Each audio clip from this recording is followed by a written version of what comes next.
L'agence Kimia Shipping Canada. L'agence Kimia Shipping Canada, c'est la solution. C'est l'agence qu'il vous faut. C'est l'agence qui répond à tous vos soucis.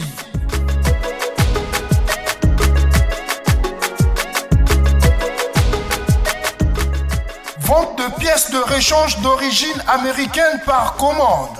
Contactez l'agence Kimia Shipping Canada.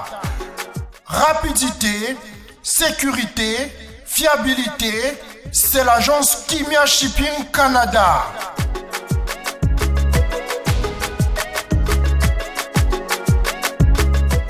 Fret aérien et maritime en toute sécurité. Pour l'envoi de vos colis et marchandises, Congo-Canada, Canada-Congo, par avion ou par bateau, contactez l'agence Kimia Shipping Canada.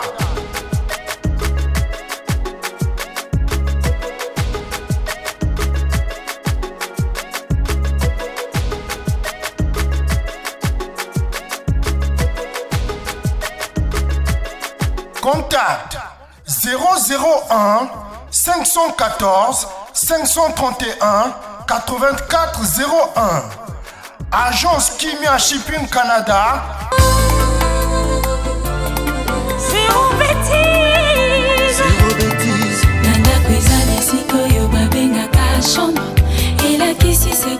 Nous allons en savoir un peu plus, donc nous allons demander donc à El Raïs de pouvoir faire son entrée. Donc entrée champ, il n'y a pas de souci. Bonjour, bonjour. Bonne année. Hein. Ah, merci. Bonne année. Bonne année, Yoko. Donc ça fait un moment. Vraiment. De mon année. Bonne nuit. Ouais, ça va très bien. Mais t'as eu comment on l'a biso boye, non, moi Jim rien. Non, Jim est ça là maintenant. Qui n'ira. N'habite débordé. Et débordé non t'es. N'habite yaka. C'est limité dans noir. Je ne crois pas qu'il est débordé vraiment. Sinon comment ça va? Ouais, ça va dans le mieux à travers tout va se tenir partout dans le monde. Hein. Ça va vraiment. Non, qui on a pas fait ça tout, ça l'avait fort, il y a aussi vraiment. Vous voyagez t'es Mikolo parce que je viens un peu de rentrer d'ailleurs. Où tu es? J'étais à Malindi. Malindi, c'est l'île de la province de Nairobi, Kenya. Et ici, quand je suis ma retraite et tout, moi j'étais là, je suis coupé mon homme, je suis battu à mon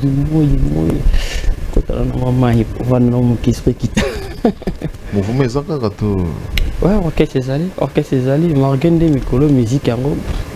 Mais on essaie quand même. Il y a des musiques, non, il y a des bateaux, ils ont bateau déjà pas ça ma gamme. Tout ça peut beliter. Les a rotanga. Pour mingi peut toujours beta beta bakina tu bisa batindi ka chakal. Na sens que zolier ça no musique. Or, il y a métier na biso. Faut biso ne tonger ça $100. Biso ne pardon faut tonger. Yo parmi bateau bazoler sa musique et tous aux bien la musique. Ceux qui n'attaquent parmi bandés na beta beta par conscience on peut beta manaba qui ne va créer parce que tu m'as monnaie tambola. Ah, au musée moi là ça moi là faut dire regarder après ce 10 000 15 000 au beta. Bah on bazo mi bet. Et bah mi bet ça va moi belé. Mais c'est aussi c'est pas une mauvaise chose ça sur mi bet ça au mi bet ici. Oyebi que non et cause en moins rentabilité. Rentabilité non c'est. Au PGP une invitation, moi visibilité. Mais moi c'est aussi une bonne politique pour non. Na yoga yango no batu bali ba sa musique. Na mona yoga za ma bete. Enfin na mo yo ma benga quel est métier na yo mais au lieu les sa yo mo les sa. Mais so zo betate. Et que tu as un système où le sal mo boa non na beta lelo na digital Congo place boya au PC ba invitation. Tant on zo yemba bateau au PC ba invitation. So ba PC mo pas collant. Oliet. On a un mauvais souvenir. Juste en face de chez vous. Je te présente un Védial qui quitte. Je me souviens l'autre fois, dernière fois de son émission. Que son âme répond un peu. Non, tu as blessé il n'y a pas longtemps. Et j'étais à Dubaï, je crois. On a bêta concert, on a Eric Azana, j'espère moi en Azana. Plein à craquer. Mais il y a une caisse. C'est $320. Merci, mais beaucoup. Donc, là.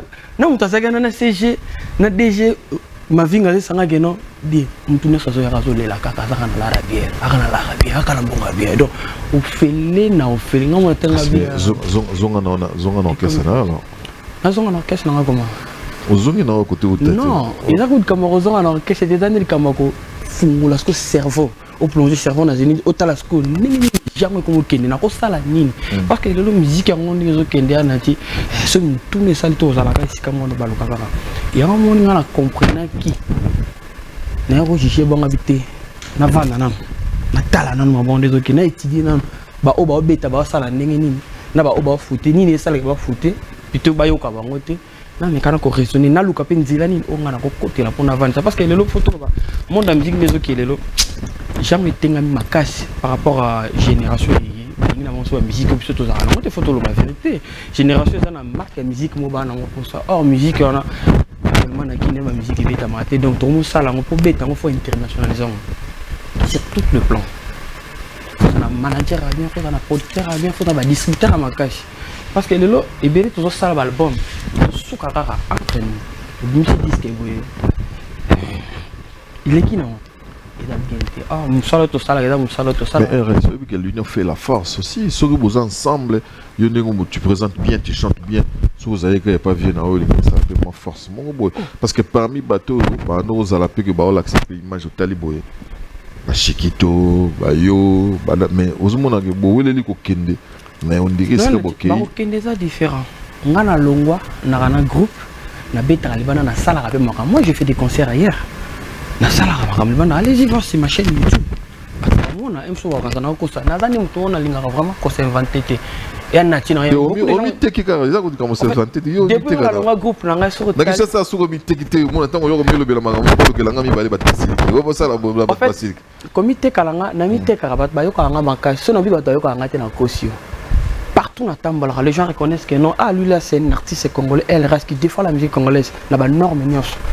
Margué succès à un niveau na kolbate le succès na fait ça la rara un sous ndenge mo lo na vie na sous king non nzamba ebi ndinga sala mama chaka munomu na ba limite na ye et azana temps o ya fungola la mutu makamu ta lelo to mo la bato so ba ça succès makasi oui c'est bon parce que nzambe muta fait si chance na pa fungola ba porte na ko lingate na bando lia bato na sala ma fort moko boya mabe o ko lukela ba problème un jour lobby ton avenir na na ok mo step by step comme les anglais donc on a fonctionné en deux mois déjà na bolingo ko ndingo to ba geno biso artiste to lingala déjà to lingana ngate ça c'est un secret pour personne les musiciens nos musiciens ne s'aiment même pas il y a la jalousie.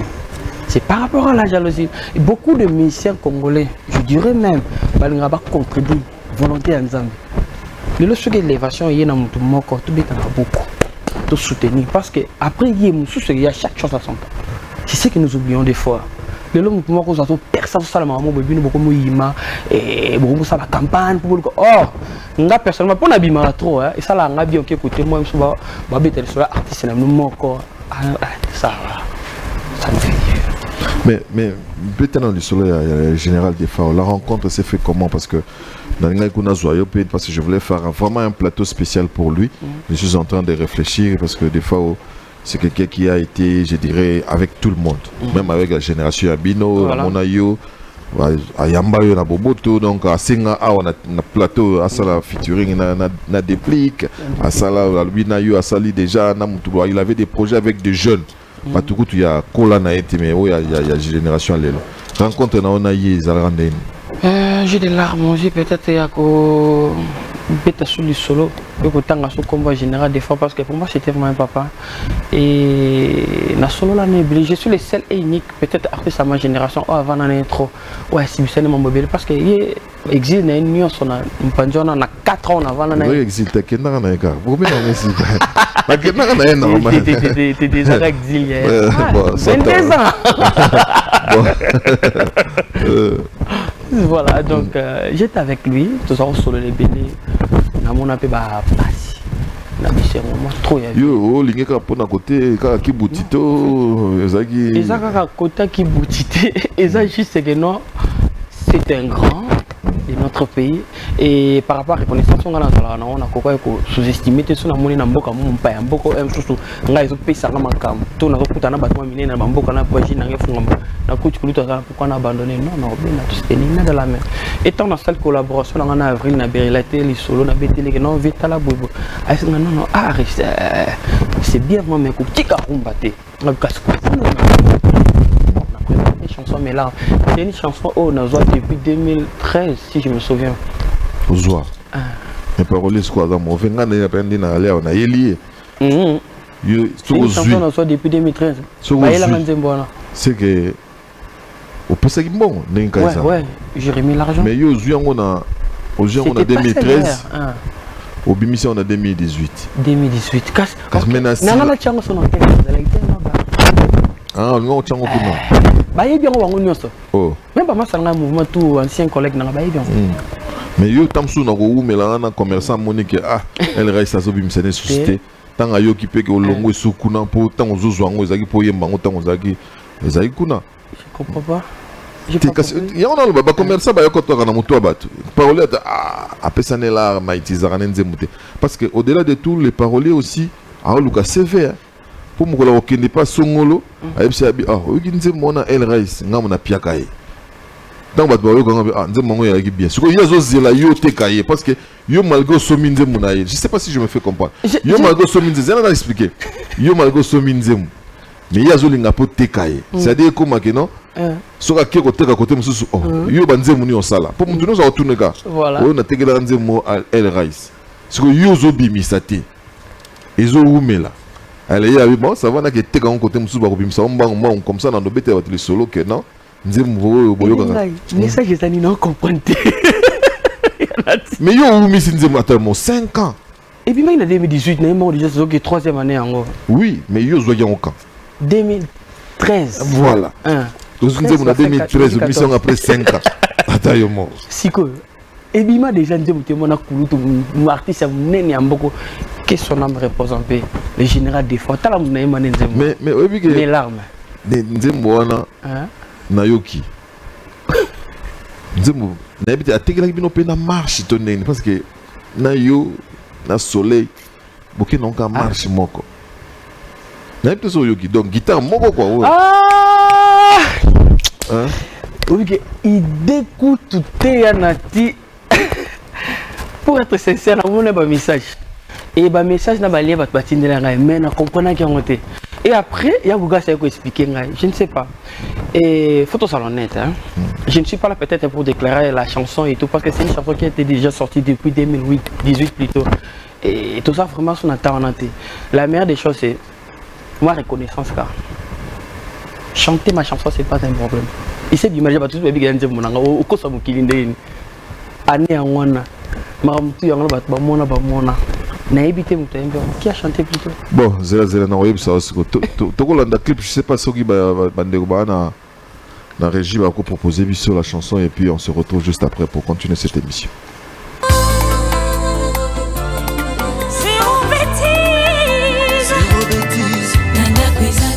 Voilà, de retour sur ce plateau, mes larmes, tel est le titre de la chanson donc, de El Rice en featuring avec le général Defao. Beau clip, beau tournant, ouais. Ah ouais, le tournament en Russie, une grande partie en Russie, l'autre partie en Nairobi, en Kessissi, la ville. Il y en a des fois, beaucoup de petits Russie. Donc, il y en a qui, quand il à Paris, à côté de la zone de Sousa. Waouh, ah mais, à 5 l'autre. En fait, tout comme déjà papa n'a pas. Pour remettre quelque chose pour naïe et d'ailleurs sonne à quoi ça la montée. Il y a d'autres Kabila en mingi. Enregistrement pour saluer exactement. Enregistrement ça vient en Nairobi. Ah pour saluer en Kenya. Naïkina ba comment dirais-je instrumental nanga et voilà. Et naïkina on a présenté tout seulement ba balance. A tu vois naïga penatie na salle cœur. Mon ba dédicace tout tché ya tché ngana tché ya tché ngana tché. On te peut voyer mbelo ndiaza mutade fa wa. Te mutu nangai. Ole boanga gaz na gat que je salue. Ya zai mona boanga. Wanga school grand poète wana super souci qui n'est donc le PDG Paul Wanga salut mon maman Milena Mouli voilà donc on a beau frère na biso na ranta inde zaki ah te yé pépère yé pesa donc il y a nzim à corriger le côté à corriger qui mutasema logo la batterie c'est les charges zo ko pele sa torche ya bolingote pour les tranguina bolingo je suis dans les noirs ngane na pesi ko baredon tambola kananda kuna makongo na ye po isikana sa tokela bokota la loka batwala ndo bo parti wala na pesi ko baredon fo basiko barambo ndazo balola onde nani urikite You know qui a tu so talité na non talité ça na personne ça ça parce que na mise bo kana ba bengi yo kaka mais talité oyo kité zana yo kisa sko Eric Faka je sais pas si tu es d'accord avec moi toyoka ya bango titre zanini ya ba yo kosilika pomba o na tia zo côté la yo azo côté la été yo ka soleil wanga c'est là yo Célio ya bango Célio voilà avec un futur avec Modoga Baramba suivez Modoga Baramba et soleil wanga vous allez être ébloui donc même texte même marche donc guitare. Oh, mais ce qu'on a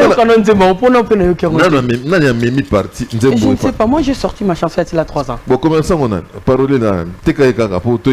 J'ai parlé avec Fiston Mounanga Mutela Ngandimo que j'ai sali, après ça Paradoxe, après ça Mes larmes, je crois, ouais, des chansons. Oh, Paradoxe, c'est même d'abord. Paradoxe. Mais Moutuna out. On a salué au beau point. Non, on pour la nini. Non, non, qui nous voté. Ma parole écoute, on a rappelé des fois la bande. Écoute, on est légisi. Ou bien Zela Toyo Kanzembo. Peut-être, ouais. Comme ça, yo, aux animaux, tout bien en direct, ça n'a bien. Non, quand on dit, ma parole est tout à la rappel. Zela Toyo Benga, Pena, combien de fiston? Fiston Mounanga. Fiston Mounanga, Magamni au Seringay. Je sais pas. Yomogo Yoki. Oh. Yomogo Yoki Ndem. Mais c'est qui m'a cassé la condition. C'est la Zengai. Nito luka polémique na bakulu tuna mais au CPL nango. Ngala sala polémique na baronde ngini. Ngala za lelo monsieur actuel wa sa vérité à Congo na beta na Congo. Il y a des artistes au batikala na je batikala jato yi. Bon ba ça Sonia musique. Non, non habité que ba ça sonne na vitesse à marambolone mamboye kende. Ah, vite. Ba génération na ngate. Di 1 génération na bango et puis ça déjà level moko bosco bango ce bala like monke et donc quand on reste longo parce que pour sa génération ma musique yo siliki la parolier pour ces problèmes ta ken nzembo yo zo ngo siliki la ba non la siliki pour nga ça bien parce que l'on a reconnaître que non na musique à Congo le l'on a comme parmi artistes bana bibliothèque en musique à Congo et ça nga bien makashi pour na teyo qui texte mélodie droit passer à tout ça là-bas. Pourquoi il y a un parce qu'on habite nos musiciens non seulement ils s'entendent, ils s'attendent pas, mais ils s'entendent pas aussi. Boyo kanaka, so yo kagata ke ono muntu songolo ayemba déjà nzembo pakala. Otiki toyo kanaka. Tu n'as pas toyo kanaka pour un. Pour un. Toyo kanaka nzembo tout et bima. D'après yo basal exprès. Ouais, c'est fait exprès. Mais fallait aux alamans reconnaître que tu as ta cover. Là ça allait être mieux que cover. Que nani boy Kova elle reste non ça est l'origine parce que c'est une chanson qui est déjà sortie non pas ça et c'est bima ça peut-être bima té non la pété ba câble on va se mettre à l'aise moi la musique na biso ba genre de choses ils ala kaka nga déjà na entendement on a habité ça dans le temps avant wana ezala mais papa wemba kutana na nzembo bongo na janana ibetana oui même année même date oh kuta il se passe à 3 mois donc Papa Wemba Yembi encore déjà na longwa na vivre la musique pour nous faire chier Papa Wemba abimisi yango on a pas ce mot siko ngai siko zela na zoela yo na zoela on a honnête bango balé na yibi bango tena mona bango tena vina na mona bango na bateli na radio to ka ba makasi zoki na mama comment ti zo sentir na moi dose clair na zo respecter bango énormément na mona bango tena vina nga de vibo solo la tête on va relation mo côté ba bien mo côté do ba yibi yo na TV ou bien tam soupe ka kinko kaka peut-être je crois peut-être parce que en écoutant la chanson il y a un avis sur Papa Wemba na jana na bakutana rendre César ouais mais c'est pas 3 mois il y a 3 ans 3 ans 3 ans. Oh, Modogo Barambo. Ah, Modogo le 3 ans. Vous imaginez Modogo Barambo. Na shaingenge. Bakuta na suna nzemu moko. Combien de mois? Obuminga wana nena weba. Qui encore? Fali Poupa avec Lisha Chombo. Bakuta na pila nzemu. C'est-à-dire que ezango c'est tout à l'heure écart. Tout à l'heure écart. Quand tu sautes la ni écart. On a écouté comme il faut pas jouer. Pour il y a 3 ans. Vous savez ce qui m'étonne? On a vu la chaîne. Tout ça ici. Partout nous sommes en train de comment la chaîne nous. Et bêta. Bon, puis ça te bêta paradoxe. Est-ce que tu bêta rappelé oh? Et bêta ma casse tout. Et bêta partout. Na kucha ngo. Ba bazar na poto talaka tango zo bêta bamba ota. Général des fois bazala ne basala ba collaboration pe ba artiste belé. Basala collaboration va tout non peu et on se passe pour le lot général va te belle ba projet général des fois pas ça n'est pas collaboration c'est on a pêché ba tout sentiment le reste oui parce qu'on est logo comme ça tant na zo non seulement texte atabana ma oyena bango et puis on peut ba yoki comme ça texte mélodie marche donc mélodie au marche et plus loin ça dit que tu yoki nzembo to ça lango featuring et donc la batterie ici na lemi mais c'est copie confort donc c'est à dire que faut tout ça lango featuring featuring est comme bien donc il faut tout ça là deux voix mutu moko likolo na mutase donc vas-y des fois na yo salissé hier kuna zu ya barambo salissé même il n'a pas dédicace yo tché dédicace facile de quand na sana général des fois allez voir na éviter ce que ça peut-être qu'on stabiliser mutu te on est en coïncidence on est en entre il y a vraiment coïncidence je ne crois pas dans les salles maintenant non le musique à Congo le kilo modoga ana benga modogo awa modogo est-ce que ya mbanga yero éviter 3 ans après 3 ans après tu travailles ici comme tu te orchestre monter c'est choquant faut à la moins reconnaissant au chat Nani Boye Kova El Rice. Oui, je suis avec El Rice Matadien qui est là, qui est en train de revendiquer son œuvre, qui a inspiré bien sûr 2 de ses aînés. Donc voilà, donc Mungana à côté Nangana Zulukana comprendre qu'est-ce qui s'est passé, qui a pris la chanson, il l'a fait exprès ou quoi, je ne comprends pas. Et puis on me signale que la chanson est déclarée Ezaya ya Soleil Wanga. Mais YouTube peut namona silikarat. YouTube a siliki ta tiki on kota. Nande mutia mabete. Ah donc yo chanson qui déjà déclaré. Attends les sommes qui n'a déclaré au kata. Ba kata ngo. Mbang. Ba YouTube ndia yo ka pe ma lingala. Na zande ku dusko na esengo. Pour YouTube ya français. Na nde sko na esengo na pour aujourd'hui j'ai compris que non na seule école. Déjà, on a des grands bavans dans la école. Oh, mais je vous dis la vérité. Yo, ça l'école. Non, orienté déjà votre école, déjà l'école, elle reste. C'est sûr, ça l'école, bah, dans des mouvements. Yo, au sein l'école, bah, y'a bata. Prof, non, orienté la mélodie. Loco, la batterie, et c'est les charges. Ils ont coupé sa torche. On a comme choqué, oui. Tu n'as choqué, tu n'as pas si court. Le lobe a vu, va salir, maman, on a talent, on a vu. Non, c'est que, non, les locaux, non, orienté. Non, rien déjà va vendre non c'est un bac ça bon la piste à bandir là vous toquez la décision boité hein au loki au bengi au solo tout solo la chanson est déjà sortie on va parler de quoi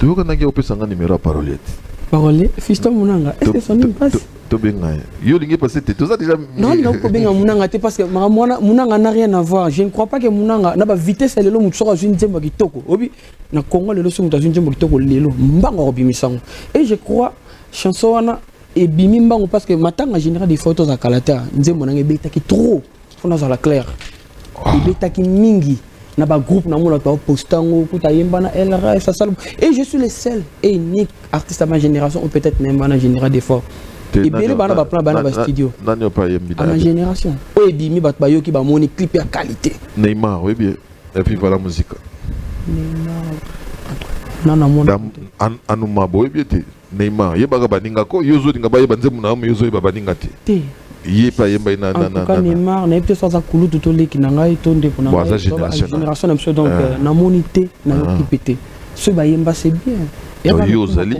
Neymar pazali bon on a des plis qui si ça qui nous a malheureusement ba komba ba yemba na bien à ma génération o nzembi bima ba yoka combien d'années passées ya Neymar pe bimi ba clip pe ba ça ne clip bima te bimi nyoso mbale bima na ebimi yango te yango bima ya 3 bon ça Eza bon je ne sais pas na batali on était mais nga mo ba batali ba yembi ngo susu n'était Neymar pe so banana mais yo na bio anyo mona malamu me kapo bazinze mukaka boyo siliki donc na siliki na ngate na za mona malamu comme professeur ba élève ba yana non en fait mais cause à la prof ezara ate faux à la ram kolo muntu na yebi mais te beta bonamba ba chanson bela ba te bele ba remesanga ba te bele ba félicitanga pour ba nzimbo wana lelo so ba kutu na ba yemi nzimbo na ngande ndi ba yembi ngo wana salinga bien na comprendre que non ba tchanga litoyi soki ba yemba nzimbo no ba nga ba koma ya loka lelo muta yembi féliciter nga mais ba komi yote ba yemeli si mélodie na parole te muta fait sanga pour être clair avec vous ngana zo ba parole ya ko musanga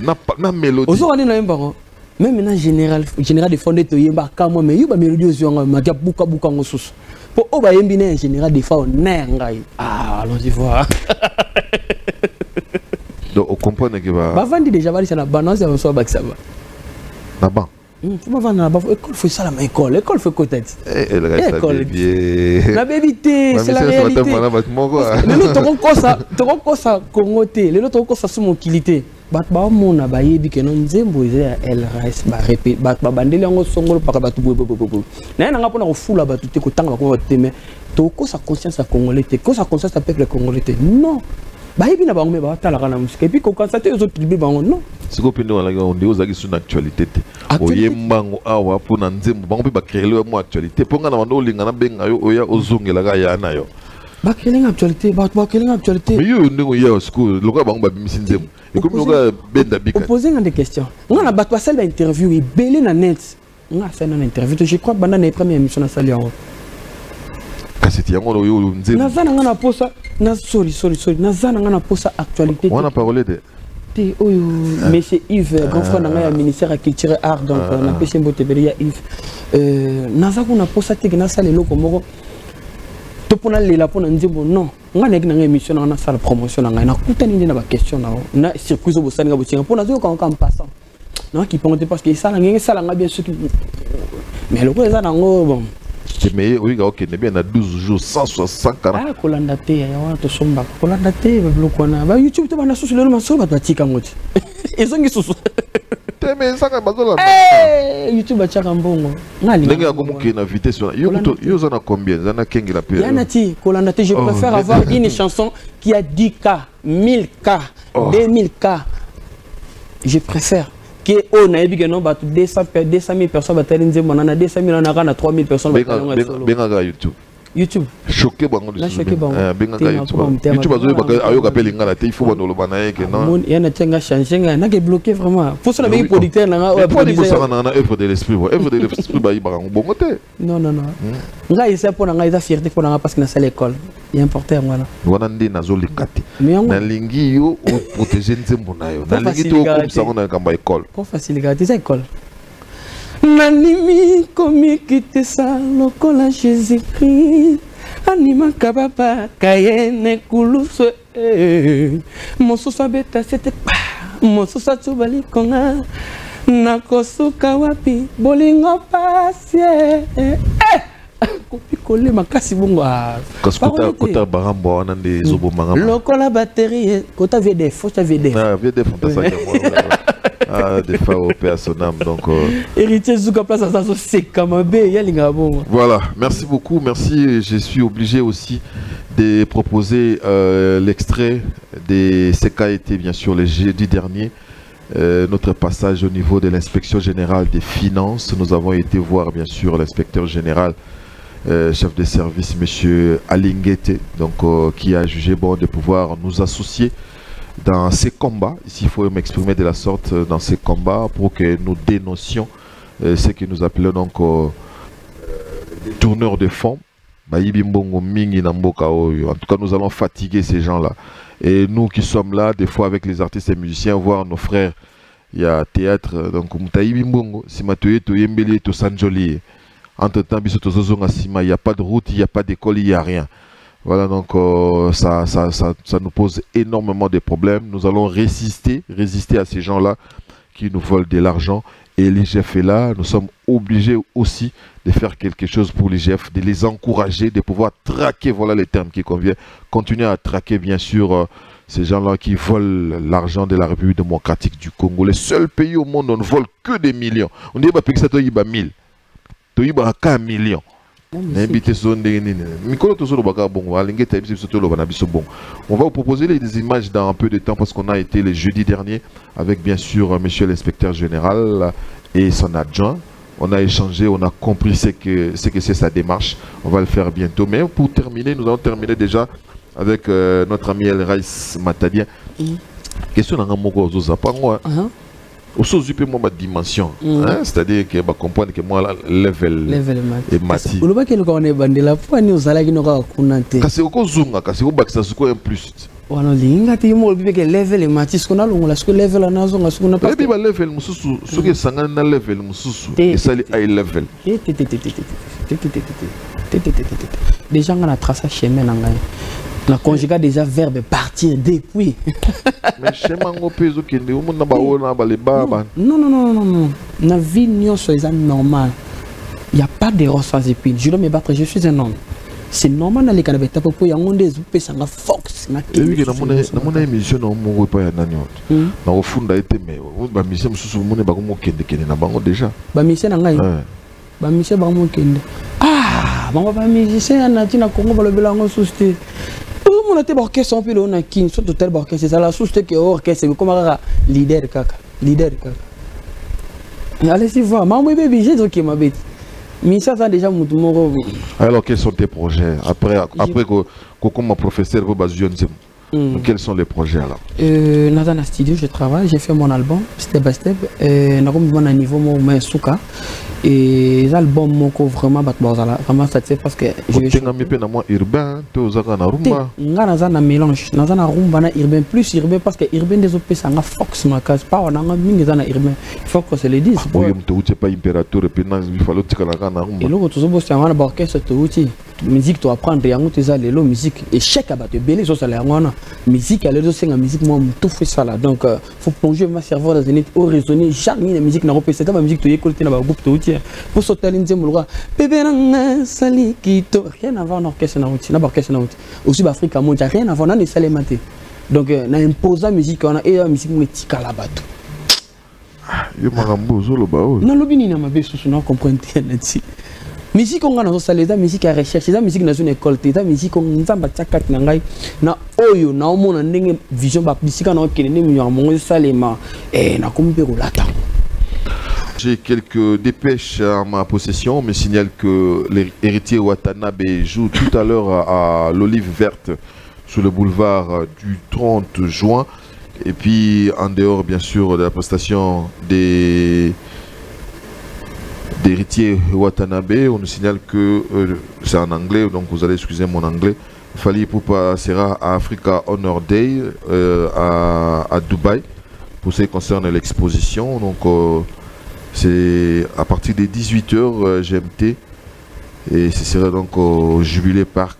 Voilà donc Fally Ipupa à Dubaï. Après bien sûr l'étape du Sénégal et en Suisse il y a aussi la sortie.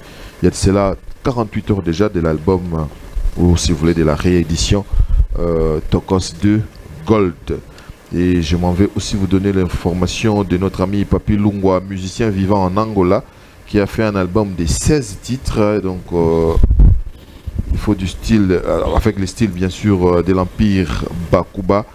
Et c'est déjà dans toutes les plateformes des téléchargements, d'après bien sûr notre ami Electromas Business qui nous a filé les informations des Papi Lungwa, qui est en Angola. Et en Angola, je me permets bien sûr de faire un petit coucou à l'apôtre Abel Maya. Donc bien de bonnes choses à toi et total respect encore une fois et pour toujours à As Chondo.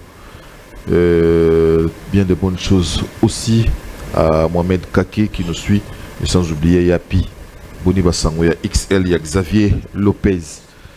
Tout le monde qui est dans la Moussouka, step by step, c'est ça le titre. Step by step, Malem Malem. Ouais, je comprends. Donc, enfin, malgré l'anglais, on appelle ça Malem Malem. Mais dans les cas step by step, on a un album mais on a step by step. T'es album mais mais là t'es album mais c'est un temps. Non, le canal ça les locaux comment écouter à la vie. Pas featuring à vie. À vie. Le sarana magambona. À vie. Le long a CP les Indiens, on a 3 ans passé mais le long la musique en sauce. Ah, on reconnaît c'est pas parce que ça va œuvre. Et ça baoba, et ça ngoubaté. On reconnaît que la musique là en haut. La musique c'est bon à sens que va comprendre que ça vrai chant. C'est ça qui dit bah tu sais belé bimia ma père. Mais c'est que les gens pour ngapo na entendement nga. Moi dans monde de musique, hein, monde de musique surtout à Congo. Ils ont un monde arabe, monde à Kolo. Ça déjà on va baki onzem. Ngapo na nga ke na YouTube yebisa bango que je suis le propriétaire ba kanginzem. Te na mawa ngana mutema mawa. Na yozuki na professeur. Ce que ça qui n'a un esprit balobi, tout celui qui te combat n'a pas ce que tu possèdes. Parce que celui qui te combat n'a pas ce que tu possèdes. Car il a peur de ton élévation. Et Belé Moussou va combattre à Busso. Ce monde doit combattre à Banga. Parce que ma campagne, il y a futur, il y a somme pour nous. Pour y avoir un il faut combattre ici. Mais ce que tu as comme on a Reconnaissance. Il y en a bagui. Kova. Non. Nasili qui pété. N'a rappelé qu'à abattre. Comme Balassi m'a fait comme la partie c'est souci. Nasili qui était. Je suis même pas énervé. N'a vu que n'a aussi n'enze mon abangote. La tiki nanga. Parce qu'il y a un gars il y a déjà censuré awa partout et kota. Le ministère a nini biso sokoda. Ben ça filait déjà donc n'enze kota partout sur internet tout déjà protégé mais j'ai pas. Société sokoda. Mais Sogoda pas côté là alors. Non, ça sert à rien, ça sert à rien. Non, les CP ça pour na salle l'école. C'est déjà na salle l'école. On a na zolingate. Yo linga ngoti ni mais école mon na sorte na salle. Na pesi na ba directif. Na orienté, ba grand. Ah non, c'est une bonne chose pour moi. Toujours le capé. Na na za mikolo yo na zo CP là. So na zana yo na za muta El Rice. So na ana fali na muta fali. So na ana JB na muta JB. C'est-à-dire qu'on a combien de colons. Mais il y a déjà bon problème. Je suis vraiment incompris.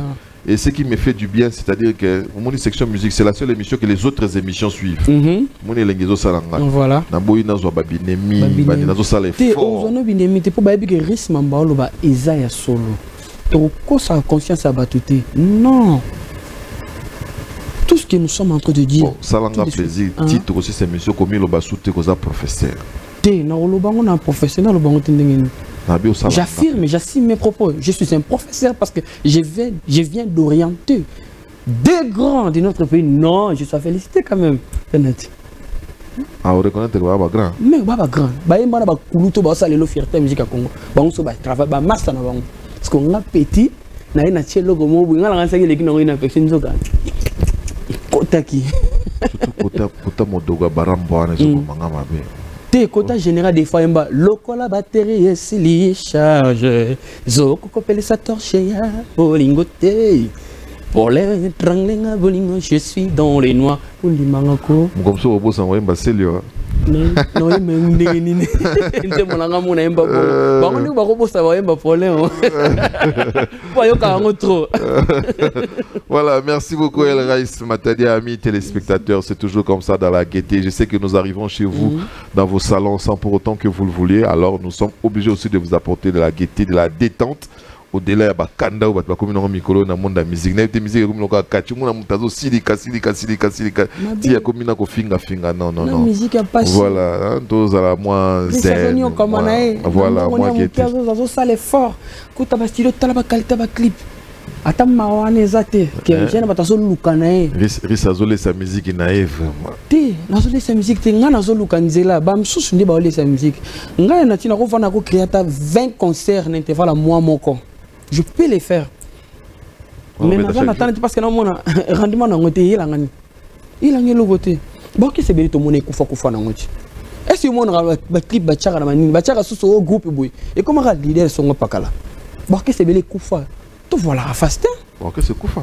Oh, bon, que c'est bien les gens qui ne se koufa dans le répébé les barot balembi ngana mina accusation na bien honnête. D'ailleurs, on a créé réunion mon boy, l'obna réunion parce que là où j'étais dans la sous-honnêteté.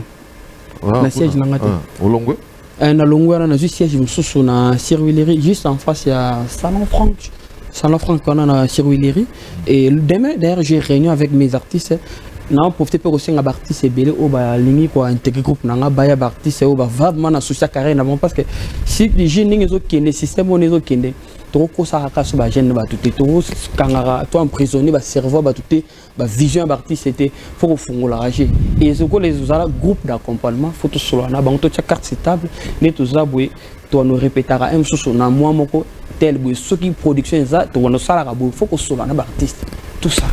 Surtout les artistes, ça va coûter bien trop cher.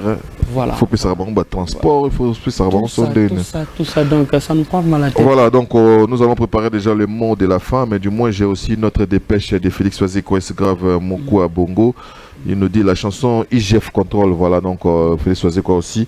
Il a chanté pour IGF, voilà. IGF Control sera disponible sur sa chaîne YouTube, donc Félix Wazeko officiel. Ce sera pour ce mercredi 2 mars 2022 et il fera une conférence de presse à ce sujet. Ce sera le même mercredi à 15 h chez Kayembe Chentemba, au village Chentemba. Voilà, ce serait une bonne chose pour vous qui êtes de la presse de pouvoir venir suivre un peu ce que serait le message de Félix Oise Koeska Fomoko Bongo, carrément aussi la chanson IGF Control, Toyo Kango Bissonyoso et Salabiso Grand Bien. Alors le dernier message, Nayo, donc Matadien, Tokabona Nabiso. Ouais, message clé. Moi, petit coucou encore une fois, na Pichu Maïza, le général Boni Basangoya, Maïza Park à Matadi. Elle a ici à Maïza Park. Maïza Gaëtan, je vois c'est Gaëtan Maïza que j'ai sali. Donc, voilà, donc on a salé le monument, on est bien vraiment. Voilà. J'espère qu'il y a.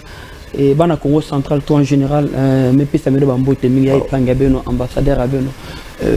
On a fait l'effort, mais puis déjà donc Naroya tout le monde a ramon tout cela parce que bateau va le bateau que nous risquons Congo central les amours si mon amagambango moi je fais partie bateau va défendre le Congo central pour partout na que même le bateau je m'avais toujours matadien et ça fait du bien vraiment donc Naroya tout soit tout acceptable et je tiens à remercier notre gouverneur papa Justin que je salue papa Justin le monde Congo central on a plus une beauté belé bana matadi de l'union soit donc beaucoup avoir voilà bana matadi bientôt El Rice matadien sera le vôtre surtout na Maïza espace donc espace Maïza donc et ça la biso Maïza Park où je vais m'habituer Maïza Park avec le général Pichu Maïza na pesio Bambo Tatro Francis Molenga na pesio pe Bambo Tatro les 59 aux alencards Jean-Luc Demba Bambo Tatro et Panayo Vincent Bolengue je te salue et je n'oublie pas Never Down Mishpapanga Soudi.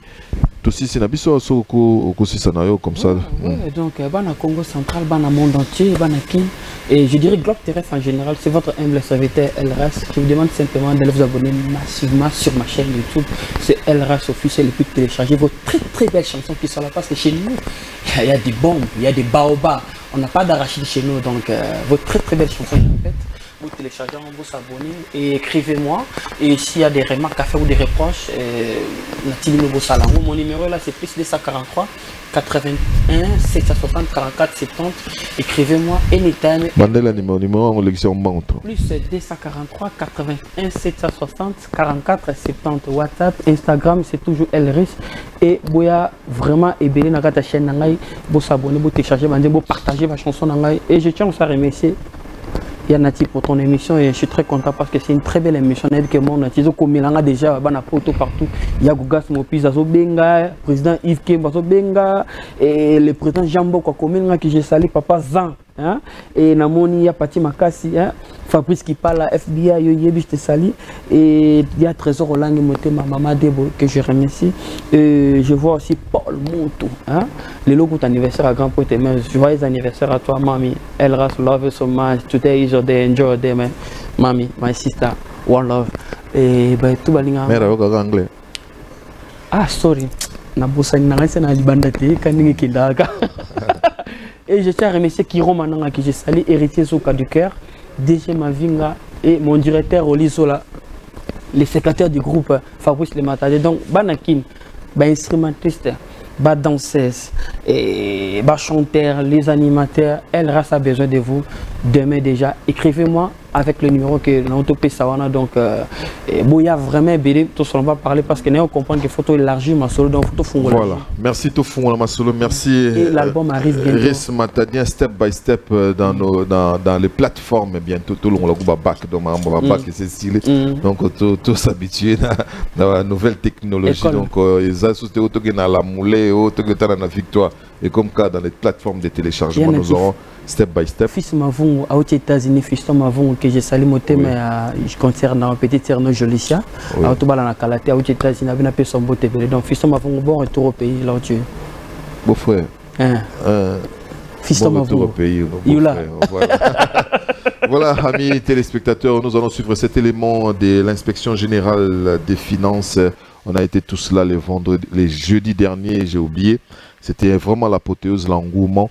Parce que l'inspecteur général des finances tient à ce que les détournements cessent d'exister. Et puis, il y a eu une très belle proposition. Donc, on va créer un tribunal pour ces gens-là. Donc, tribunal Mokaka pour Namakambo. Il y a cour pénal international pour le génocide. Donc, on risquerait de faire quelque chose aussi pour les détourneurs. Et ça, la bien.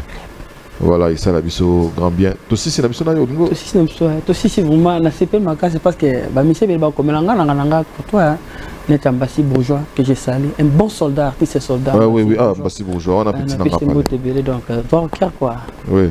Bunda kaka bunda donc récit matadien ça la biso. T'es na bunda déjà kitoko, to bunda pourquoi to nga komi ça te l'autre zomona choqué bango mikolo so ngo choqué na nga na choqué na lo bande vérité. Vérité zo choqué. Bon il peut vérité peut choqué zo so yo kaka au 5 na permission na choqué na choqué. T'es na choqué en tout cas bana poto bana mona je ne suis pas là pour choquer les gens dans le but juste vérité na ngai. Ils ont choqué vérité. Ils ont choqué t'es na la vérité donc na sali école na ngai bana nga ba eza na ba ope nga kota fwa kota. Voilà donc salut et bon dimanche à toi Yannick Kinia Rolsman Ken Kelly Mouta, je te salue aussi JP Batiki Gloire Kikita GK Sécurité Adeba Moutou Charge donc heureux mariage à Joe Ilanza Trésor Nzeza Ursha Masweka donc je vous salue et puis je voulais aussi présenter mes condoléances à ma soeur Ursule Péchanga qui avait perdu son oncle. Voilà donc j'étais pas là, je m'excuse à la télévision, je sais pourquoi. Donc aussi mais aussi petit hein Ursule Péchanga là où tu es donc moi réconfort et ça là au grand bien. Encore une fois merci. Yunde aussi ça t'est na lingiso lo baté. On a bossa ni na sorno ça générique mon andi mon ça le single non ça là. On a un jeune artiste au Bazoya. Tu payes sa chance. Pesi bango nzembo, pesi bango générique, basa la promotion, on peut tomber là-bas, on peut pas comme le lobby. C'est ça mon souci vraiment. Hein? Yo communel. Yanati, on ne peut pas n'amutu na mataravion na snaparaté. Po na mutu bajar on a té. Bisika ngana kena na bisika na tambo la rebelle bana kena ba combien na té. To benga bango pe ba grand. Tika ba. Bisika na natana batonga na soana bango. Total collaboration. Elle reste na harmonise. C'est un Tanzanien, adversaire actuel à Diamond. Moi je chante avec lui sans producteur. Au moins à un niveau. Aux autres, on a été choqué. Yo comme qui ne venait yo pena donc na habité na olokelango comme donc voilà de retour sur ce plateau encore une fois. Merci à tous les personnels de l'IGF pour l'accueil. C'était très bien. Merci encore une fois à M. Alinguete et à tous les détourneurs de ces pays. Joyeux anniversaire à moi, pas si pour tout ça. Même joyeux anniversaire parce que vous êtes en train d'appauvrir ou de sous-développer ces pays, trop c'est trop. Et depuis que le Congo est Congo, c'est pour la toute première fois que Congolais a la manière où M. Alinguete a Zoloba. Il n'a pas froid aux yeux, il dit des choses n'engi faut l'Obama. Et ça fait un moment que le Congolais a Zoloba n'engi depuis le Mumba. Congolais Zoloba vraiment M. Alinguete Zoloba. Encore une fois merci à mon ami Apoipan qui est là aussi aux côtés de M. Alinguete. Donc merci à tous les personnels. Nous de notre côté, comme on n'a pas d'armes, on ne peut que prier pour que le bon Dieu vous couvre bien sûr pour la flèche Yamabé et la binote. Continuez à traquer bien sûr les détourneurs. Bazo bebisa pour banana biso bazo vanana C. Bazo tanga na beko les anga baban.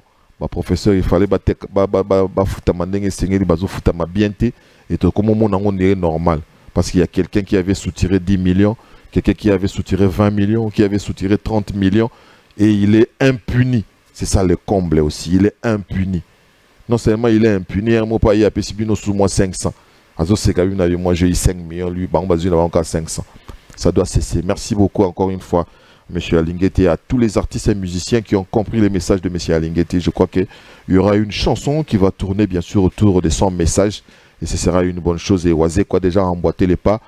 IGF Control, c'est le titre de la chanson qui va sortir le mercredi prochain. Et en marge de cela, il y aura un point de presse au niveau du village Chantemba. J'ai dit et je vous remercie. Et il y a aussi une grande information à vous donner. Je crois que le dimanche prochain, nous allons y revenir avec... force d'état et image à l'appui.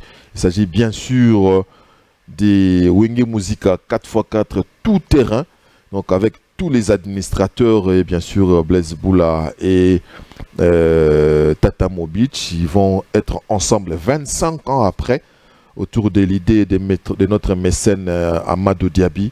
Ils vont être à ce moment où nous parlons, je crois qu'ils vont se voir déjà à Paris. JB est là, Ouera est là, Didier Massela va le rejoindre, ainsi que Alain Makaba.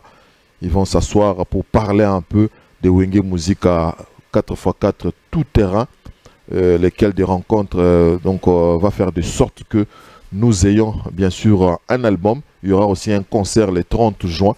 Et je me trouve dans l'obligation de vendre un peu la mèche. C'est comme ça que ça va se passer. Donc, Amadou Diaby, c'est mécène qui a rassemblé ses amis. C'est vraiment une bonne chose. Ça n'est fini pour aujourd'hui, amis téléspectateurs. On se retrouve les dimanches prochains à partir de l'heure où on va nous fixer, bien sûr, s'il n'y a pas match. Donc, on va se retrouver aux alentours des 13h40 comme d'habitude. Si ce n'est pas le cas, peut-être on va descendre. Merci à Ambassi Bourgeois qui nous suit depuis Lubumbashi. Merci au salon Raphaël à Lubumbashi aussi. Merci à Mathurin Tchananga à Lubumbashi aussi. Merci à Swan Mouke à Lubumbashi. Merci à Mike Makema à Lubumbashi. On se retrouve les dimanches prochains. Santé d'or à vous tous. Bien de bonnes choses et à plus.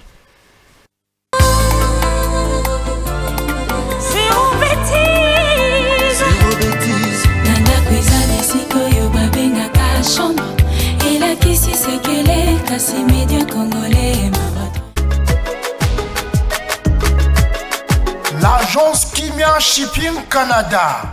L'agence Kimia Shipping Canada, c'est la solution. C'est l'agence qu'il vous faut. C'est l'agence qui répond à tous vos soucis.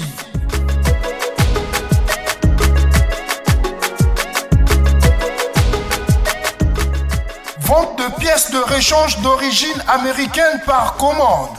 Contactez l'agence Kimia Shipping Canada. Rapidité, sécurité, fiabilité, c'est l'agence Kimia Shipping Canada.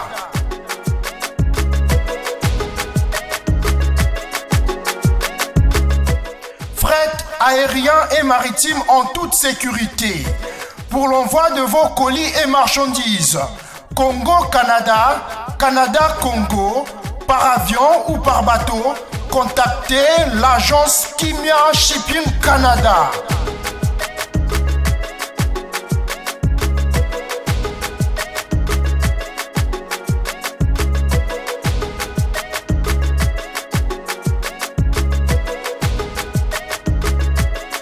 Contact 001 514 531 8401. Agence Kimia Shipping Canada, Tokos.